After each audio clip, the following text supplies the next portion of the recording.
Oi. Chegou? Bom, senhor presidente, senhor relator, senhores parlamentares, nosso convidado, senhores advogados, eu vou falar rapidamente a respeito do nosso depoente, porque ele já colocou aí claramente que as perguntas que seriam mais importantes para nós ficarão sem resposta em função do habeas corpus e do seu direito de não produzir prova contra si mesmo. Não vou fazer juízo de valor, acho que é evidente que pelo que existe hoje nos autos do processo que nós tivemos acesso, pelas quebras que nós temos, que há fortes indícios de lavagem de dinheiro, mas a presunção de inocência existe.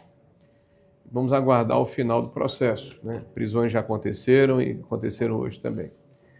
Mas eu acho que é importante a gente sempre ter essa oportunidade de mostrar à população brasileira, e essa CPMI tem feito esse trabalho com maestria, as entranhas, o intestino, as vísceras do sistema previdenciário brasileiro.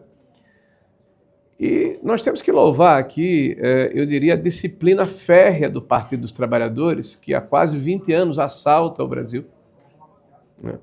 E o faz de uma forma absolutamente cultumaz, acreditando que isso pode ser feito em nome de um projeto de perpetuação do poder. A primeira afirmação que é feita aqui é que as fraudes começaram no governo Bolsonaro. Depois eles começaram a refazer a estratégia, e está em 2016. Né?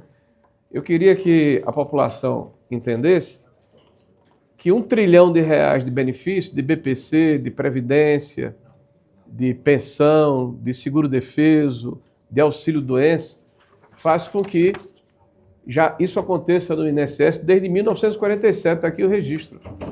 Estão um pouco atrasados. Tá? Mas vamos para uma história mais recente. 1991, o problema lá com a Georgina. 2009, 2010. Veja que uma idosa descobriu que teve desconto devido do INSS por 30 anos após escândalo de fraudes. Isso eu estou dizendo desde o início, presidente. Faz 30 anos que isso existe, desconto associativo. E a avó, a mãe, a matriz inicial é a CONTAG, que tinha uma função cartorária e recebia os recursos de forma indevida, enganando o trabalhador na hora da sua aposentadoria. Número de servidores demitidos por fraude no INSS, 2006. Quem era o presidente de 2006? Lula. Pois é, já supera o 2006. Está aqui, ó. Demissão por fraudes. Contribuição compulsória de aposentados sobre os contratos sem saber, sindicatos faturam milhões. Sabe de quando é essa reportagem, presidente? 2010. Quem era o presidente na época? Lula. Polícia Federal desarticula a organização criminosa ligada ao Ministério da Pesca. 2015. Quem era presidente na época? Dilma. Polícia Federal conclui inquérito que investiga Gleisi e Paulo Bernardo. Envia relatório ao Supremo Tribunal Federal. Desconto consignado, senhor presidente. Isso aqui é 2010. INSS fará pente fino em convênio por suspeita de fraude. Então, presidente, primeiro, essa memória seletiva e absolutamente desfocada da realidade. Depois nós vemos aí que essa CPMI está fazendo um grande trabalho, mas o PT não assinou a CPMI, presidente. Isso é dito aqui. Foi contra, trabalhou contra. O PT não assinou o documento de urgência.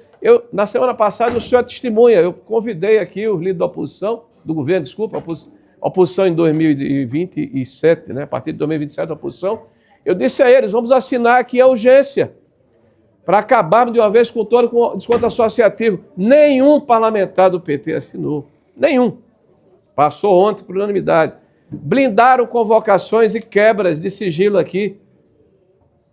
E são várias. Aí eles vêm dizendo o seguinte, olha, vamos nos livrar daqueles que foram identificados como fraudadores. Vamos para a história. Alexandro Stefanuto, chefe de assuntos estratégicos do INSS em 2004, 2006, governo Lula em 1 e 2. Coordenador e procurador do INSS 2006, 2008, Lula 2. Procurador-geral do INSS 2011 a 2017, Dilma 1 e Temer 2. Dilma 1 e Temer. Presidente do INSS de 23 a 25, Lula 3. Dá para dissociar esse cidadão aqui de Lula? Vigílio Oliveira, que eles estão se livrando de Vigílio Oliveira, porque o Alessandro foi defendido por ele, mas o Vigílio chegou aqui, a presidenta Dilma se apresentou com todas as credenciais. Assessor da Casa Civil do presidente em 2008, Lula 2. Coordenador-geral do Ministério da Previdência Social, 2011, Dilma 1. Conjuro no Ministério do Previdência Social 2013, 2014, de 1 a 1, procurador-chefe do INSS no governo Bolsonaro e depois no governo do presidente Lula.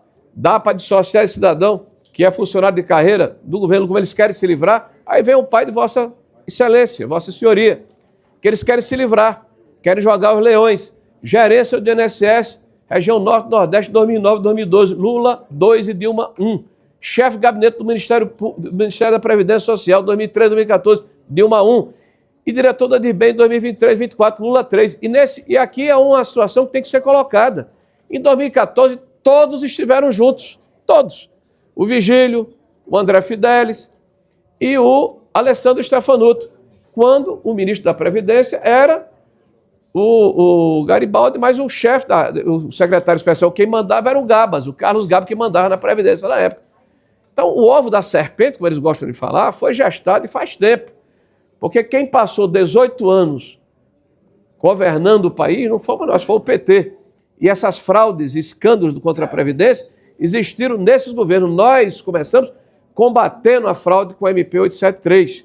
Nós não temos bandido de estimação, senhor presidente. Nós temos que louvar aqui o trabalho dessa comissão. Se o senhor Oliveira tem indícios que demonstram que ele está envolvido na fraude, que ele seja preso, condenado, que ele tenha condição de fazer a sua ampla defesa, e se ao final ficar comprovado, que ele, junto com aqueles que roubaram os aposentados, sofra por isso. Nós não estamos aqui passando a mão na cabeça de ninguém, não somos nós que estamos blindando essa comissão. Eu queria que colocasse a primeira carta aqui, porque primeira tela aqui. Eles começaram dizendo que o ovo da serpente era 2016. O que eles esqueceram de dizer é que em 2016 o pedido foi da Conafé, mas quem assinou foi o senhor Stefanuto, esse que permitiu que as associações sem carta sindical começassem a receber recursos. E o senhor Stefanuto eu já mostrei quem é. É aquele que veio aqui defender a esquerda e que disse que tinha lado. Aí mudaram, quando souberam que era Stefanuto, mudaram para um segundo problema, que é o decreto 10.537. Qual é a alegação? Ele disse que esse decreto ampliou o número de filiados, porque ampliou a base, presidente. As pensionistas puderam ingressar. Bom, primeiro, em 2020, ou seja, 2 meses após a edição do decreto 10.537, há um parecer técnico a pedido da Sintap-CUT. Para quem não sabe, a CUT é a Central Única dos Trabalhadores, ligados ao PT, porque tem que deixar claro, é o Partido dos Trabalhadores, que pede justamente para que haja a inclusão de pensionistas, o que eles colocam aqui como o problema. E o senhor Vigílio Antônio Ribeiro de Oliveira, esse mesmo que veio anteriormente, que foi afastado pela Justiça no governo do Lula, ele se refere a um expediente de 2018, e se refere ao decreto para dizer que isso já existia dentro do sistema previdenciário, é apenas uma filigrana. Presidente, 2018, você sabe quem solicitou incluir pensionista na base? O Sindinap, do irmão do Lula. Passa aí a próxima. E está aí para provar o que eles estão dizendo, é uma bobagem. Está aí, ó, o extrato da CONTAG e o extrato da ABESP, onde já se cobrava contribuição de pensionistas, antes da emissão do decreto, que ele disse que é o tal do ovo da serpente. Passa para o próximo. Mais uma falácia, mais uma narrativa que cai por terra. E, por fim, isso aqui, para nós, eu acho que é importante para mostrar o seguinte. Fraude e corrupção sempre existiu. Sempre existiu. Agora, tem governos que combatem e tem governos que convivem. Nós combatemos a fraude. Se houve funcionários que deram aso para flexibilizar situações que permitiram a fraude, que sejam encontrados e punidos. Repito, nós não temos bandido de estimação, que eles paguem por isso. Agora está aí, ó. Todas as associações que tiveram ACTs assinados por André Fidelis. Eu queria mostrar aos senhores que em 2019, 73 milhões de reais foram auferidos por essas instituições em 2022. No período do PT, de 2023 a 2025, 3 bilhões e 119 milhões, senhor presidente. Olha a diferença. E o senhor Eric, que está aqui presente, recebeu 7,4 milhões dessas associações em 23 e 24. Quem era o presidente em 23 e 24?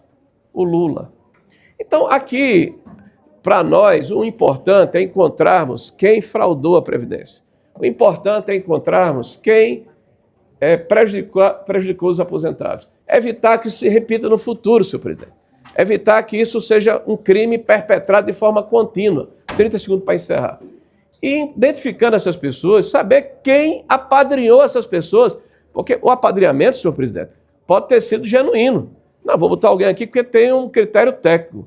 Mas a quebra do sigilo das empresas, e aquelas que o PT, inclusive, está sobrestando, espero que na próxima reunião ele permita essa quebra, vai identificar para onde foi o dinheiro, quem foi beneficiado. E se a classe política brasileira tem algum envolvimento nesse processo, é um dever imperativo dessa comissão não acobertar e permitir que nós cheguemos até as últimas instâncias. Porque, presidente, de uma forma muito sincera, eu estou acreditando muito no nosso trabalho, já está dando excelentes frutos. Agora, nós não podemos terminar aqui trabalhando apenas com o operador ou com quem foi o gestor, quem deu causa. Eu quero saber quem é o beneficiário final desse processo.